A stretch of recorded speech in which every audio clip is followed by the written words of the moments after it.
Guys इस video में हम बात करने वाले हैं बैंक निफ्टी के बारे में। फिन निफ्टी का वीडियो मैंने कल डाला था। फिन निफ्टी की मैंने एक डिटेल एनालिसिस करी थी क्योंकि हमारा मार्केट अब सीधे मंगलवार को खुलेगा। कल हमारा मार्केट बंद है, तो फिन निफ्टी की एनालिसिस आप यहाँ पे देख सकते हो।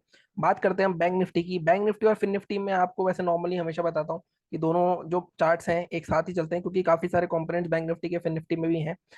एक चीज आप सुन रहे होगे, मार्केट में काफी ज्यादा चल रही है कि मार्केट में एक बबल बना हुआ है, मार्केट में बहुत जल्दी क्रैश आने वाला है।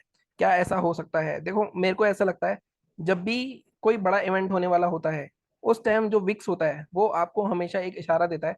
विक्स बढ़ना शुरू कर देता है उस टाइम पे। लेकिन अभी की अगर मैं बात करूं, जैसे हमारा इलेक्शन का इवेंट था, तो आपने देखा होगा, मैंने आपको बताया था कि इंडिया विक्स 30 तक जा सकता है। आई थिंक 27 28 29 तक गया था विक्स। एक बार मैं यहाँ देख लेता हूँ। अगर आप देखोगे ये 31 तक गया था। तो इंडिया विक्स उसके बाद क्रैश हो रहा है। अगर आप देखो 2 हफ्ते लगातार, अब इंडिया विक्स हमारा 13 के भी नीचे आ गया है। और इंडिया विक्स जब भी इतना लो होता है, वहां पे आपकी ऑप्शन बाइंग में प्रॉफिट होने की प्रोबेबिलिटी बहुत ज्यादा कम हो जाती है, क्योंकि वहां पे मार्केट साइडवेज भी होता है, तो प्रीमियम उस तरह से मूव नहीं करते। तो मैं आपको बार बार इसलिए बता रहा हूँ ये चीज, क्योंकि काफी लोग अभी भी ये एक्सपेक्ट करते हैं कि जिस तरह इलेक्शन टाइम पे मूव हो रहे थे प्रीमियम, उस हिसाब से मूव होंगे। और उसी वजह से वो अगर साइडवेज भी होगा मार्केट, तो वहां पे आपको सबसे ज्यादा लॉस होगा। तो ओवर ट्रेडिंग तो बिल्कुल भी नहीं करनी है। आप ये चीज बिल्कुल समझ लो, अपने दिमाग से निकाल दो। अब आगे क्या हो सकता है उसके बारे में बात करते हैं। बैंक निफ्टी में अभी जैसे कैश की बात कर रहे हैं, मुझे नहीं लगता अभी बजट तक थोड़ा साइडवेज हो सकता है मार्केट। बजट वाले दिन हाँ मार्केट गिर सकता है। मुझे क्योंकि ज्यादा बजट से उम्मीद है नहीं, फिर भी बजट में कुछ ऐसा आ जाता है अनाउंसमेंट सडन, जिससे एक अच्छी रैली या अच्छा डाउनफॉल आ सकता है। तो वो चीज देखने वाली होगी। लेकिन बजट अभी 24 जून से स्टार्ट होगा हमारा सत्र, तो मुझे लगता है 24 जून से 3 जुलाई तक है हमारा जो पार्लियामेंट सेशन है। और उसके बीच में ही कहीं कहीं अनाउंस होगा बजट, तो हमें डेट तो नहीं पता अभी। बट अगर मैं मार्केट की बैंक निफ्टी की बात करूं, तो मैंने सबसे पहले वीकली चार्ट लगा रखा है। बैंक निफ्टी अगर आप देखोगे काफी टाइम से इस चैनल में ही घूम रहा है। अगर आप देखोगे मार्केट में ये चैनल बार बार चल रहा है। मार्केट कहीं ना कहीं अप ट्रेंड में है, इसका हमें कोई भी डाउट नहीं होना चाहिए। बार बार मार्केट में काफी लोगों को उम्मीद है कि ये ट्रेंड लाइन टूटेगी तो मार्केट में बड़ा फॉल आएगा।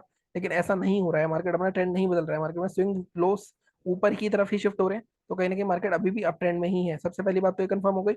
दूसरी चीज, अगर आप देखोगे वीकली चार्ट पे, तो आप मार्केट में जो भी इलेक्शन वाले वीक में अच्छा खासा एक बड़ा डाउनफॉल है, उसके बाद देखोगे कि बहुत ही छोटी सी कैंडल बनी है। और अगर मैं ध्यान से देखूं इस पैटर्न को, दोनों को कंबाइन करके, तो इनसाइड कैंडल का पैटर्न बना है। अब इनसाइड कैंडल का पैटर्न टॉप पे कारगर तब होता है जब एक ग्रीन कैंडल हो, उसके अंदर रेड कैंडल बने। यहाँ पे थोड़ा सा उल्टा है, लेकिन फिर भी इसमें कहीं ना कहीं मुझे ऐसा लगता है काम कर जाएगा।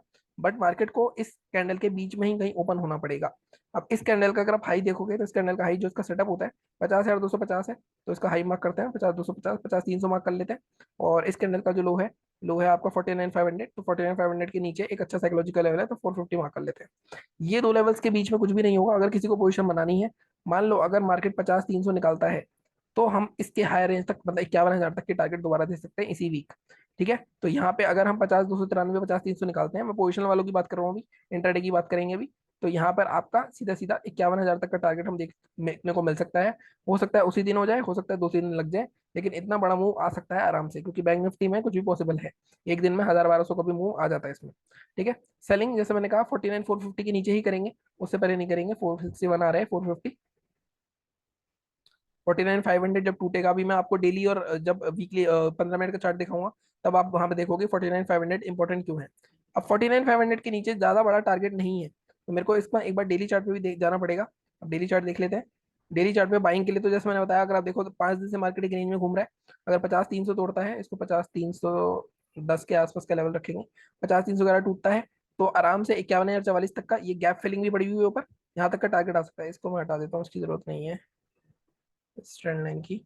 ठीक है, तो अगर मार्केट 50, और सेलिंग के लिए जैसे मैंने कहा 50,391। अब सेलिंग यहाँ पे नीचे आएगी, अगर 30 मिनट क्लोजिंग चाहिए आपको, मैं हमेशा बताता हूँ, तब आपका टारगेट कहाँ तक रह सकता है। देखो टारगेट आपका इस जोन तक आ सकता है, 49,000 तक। लेकिन ये 200 300 पॉइंट ही है, क्योंकि 49,000 में बहुत इंपॉर्टेंट सपोर्ट है। तो सेलिंग में मेरे को इतने ज्यादा बड़े टारगेट नहीं दिखते। 48,900 मार्केट में 400 500 पॉइंट ही मिल सकते हैं। इसके भी नीचे जाता है तो 50 EMA तक आ सकता है। लेकिन मैं आपको बोलूंगा, अगर सेकंड टारगेट आपको रखना है, तो 50 EMA तक का टारगेट रख सकते हो। मतलब 48,600 तक का, मतलब 700 800 पॉइंट नीचे, 700 800 पॉइंट ऊपर। तो इस तरह से आप ले सकते हो इसमें, कहीं ना कहीं मूव आपको मिल जाएगा। ये बात हो गई हमारी। अब अगर आप, मैंने देखा, आपने पहले मैंने वीकली चार्ट दिखाया आपको। 5 दिन से मार्केट अगर आप देखोगे इस रेंज में घूम रहा है। इसका ब्रेकआउट होता है तो मार्केट में 1000 पॉइंट ऊपर आ सकते हैं, मतलब 800 पॉइंट के आसपास। अगर इसका ब्रेक डाउन होता है तो 800 पॉइंट नीचे आ सकते हैं। ये एक सिंपल से ट्रेड सेटअप है दो, जिनको बीटीएससी करना है, या 1 2 दिन की पोजीशन बनानी है, या फिर एक वीक की पोजीशन बनानी है, मतलब लोग जो कैरी करना चाहते हैं, उनके लिए ये व्यू दिया है मैंने, कि उनके हिसाब से ये चीजें हो सकती हैं। अब हमें बात करनी है इंट्राडे की। तो इंट्राडे के लिए ये लेवल्स आप सारे मार्क कर लेना। अगर मैं डिलीट करता हूँ और 15 मिनट के चार्ट पे चलना होता है इंट्राडे के लिए। अब यहाँ पे देखो, मैं आपसे क्यों कह रहा था, 15 मिनट के चार्ट पे देखोगे आप तो ऑलमोस्ट अब देखोगे 10, इस पूरा हफ्ता 10, 11, 12, 13 ये एक रेंज में घूमता रहा मार्केट। अब ये कितने पॉइंट की रेंज है? अब ये आपकी जो पॉइंट निकलेंगे आई थिंक 600 पॉइंट के आसपास है, 668 पॉइंट की रेंज है। अब इस रेंज में मार्केट में, और इस हफ्ते मुझे इतना भी लगता है ये हफ्ता हमारे लिए भी कुछ ज्यादा खास नहीं रहा। अगर आप देखोगे इस वाली वीडियो में मैंने आपको पूरा बताया था इस हफ्ते हमारा क्या प्रॉफिट रहा, 6 साढ़े 6 हजार रहा, जबकि पिछले हफ्ते हमारा 30 हजार का प्रॉफिट था। क्योंकि पिछले हफ्ते मूवमेंट था, मार्केट में मूवमेंट नहीं होगा उस हफ्ते अगर आपने कैपिटल भी बचा लिया अपना तो भी बहुत इंपॉर्टेंट होता है। हालांकि इस वीक हमारे पास ये जो फ्री ट्रेड हिट हुआ ये भी काफी बुरा था, अगर फ्री ट्रेड हिट नहीं होता हमारा तो आई थिंक हमारा इस हफ्ते भी 15 हजार 16 हजार का तो प्रॉफिट होता, लेकिन प्रॉफिट हुआ हमारा 7 6 7 हजार के आसपास का। ठीक है। अब यहाँ पे मार्केट डिफिकल्ट थी इस वीक। अब देखो सीधी सी बात है, जिस साइड भी रेंज ब्रेक करेगी इंट्राडे में उस साइड का आपको ट्रेड लेना है। अब यहाँ पे नो का ना तो कोई इफ है ना कोई बट है, स्ट्रेटेजी यूज करनी है। मैंने आपको स्ट्रेटेजी लगाई हुई है, 50 MA की स्ट्रेटेजी यूज कर सकते हो आप। अब इसकी हायर रेंज जो आती है हमारी, अगेन यही आ रही है 50 280, 50 280, तो इसका लेवल मार्क कर देता हूँ मैं, तो हम यहाँ पे रखेंगे इसको 50 280 88 के ऊपर बाय करोगे। सेलिंग के लिए जो हमारा लेवल बनता है ये 49,450 ही बनता है। अब यहाँ पे सेलिंग का मैं थोड़ा सा एडजस्ट करूंगा क्योंकि सेलिंग काफी दूर लेवल बैठ रहा है, तो अब इसको एडजस्ट करता हूँ। पहले बाइंग की बात करते हैं। बाइंग देखो यहाँ पे एक चीज और हो सकती है, बाइंग का ये लेवल हटा के हम सीधे सीधे ये वाला लेवल ही मार्क कर सकते हैं 50,100 का। अब यहाँ पे दिक्कत क्या है, दिक्कत ये होती है कि जब भी मार्केट में हम ऐसे लेवल देते हैं तो यहाँ पे आपका जो टारगेट है आपको छोटा करना पड़ेगा। पहला टारगेट आपका 250 रहेगा, 250 के ऊपर निकलता है तो मार्केट आप 350 या तो 400 तक जा सकता है। वैसे तो 50 500 तक भी जा सकता है, बट अगर आपको 200 पॉइंट भी मिल रहे हैं, 200 250 पॉइंट मिल रहे हैं तो आप उसमें प्रॉफिट तो बुक करोगे ही करोगे, इंट्राडे कर रहे हो क्योंकि आपका मोटिव क्लियर रहना चाहिए। ठीक है। ये हो गए हमारे बाइंग के लेवल, मैंने फिर भी यही लेवल दे दिया आपको 50 114 का। हालांकि मुझे लगता है रेंज टूटने दोगे तब एक बड़ा मूवमेंट आएगा, इस रेंज के ऊपर और भी मूवमेंट आ सकता है, बट स्टिल आप ये लेवल मार्क कर सकते हो। अब सेलिंग के लिए कोई हम इतना दूर तो रुकेंगे नहीं, 400 500 पॉइंट अगर आपको सेलिंग करनी है तो। अब यहाँ पे देखोगे मंडे को, सॉरी फ्राइडे को, ये एक रेंज बनी जिसमें मार्केट पूरे दिन कहीं ना कहीं सस्टेन करा। अगर मार्केट इस रेंज के नीचे, इस जोन के नीचे, इस कैंडल के नीचे 49,000 मैं 900, ये वाली जो कैंडल है इसकी ओपनिंग कितनी है, 49,906 है, 49,890, इस जोन के नीचे निकालता है मार्केट, तब भी आपको एक फॉल मिल सकता है जो कि इस रेंज के लो रेंज तक आ सकता है। लो रेंज क्या है हमारा 49,700, तो ये 190 पॉइंट यहाँ मिल सकते हैं। अगर इसको तोड़ देता है तब सेकंड टारगेट आपका आराम से इजीली 530 या 550 तक का रह सकता है, यहाँ तक का 580 तक रख सकते हैं, ये टारगेट आपको मिल सकते हैं।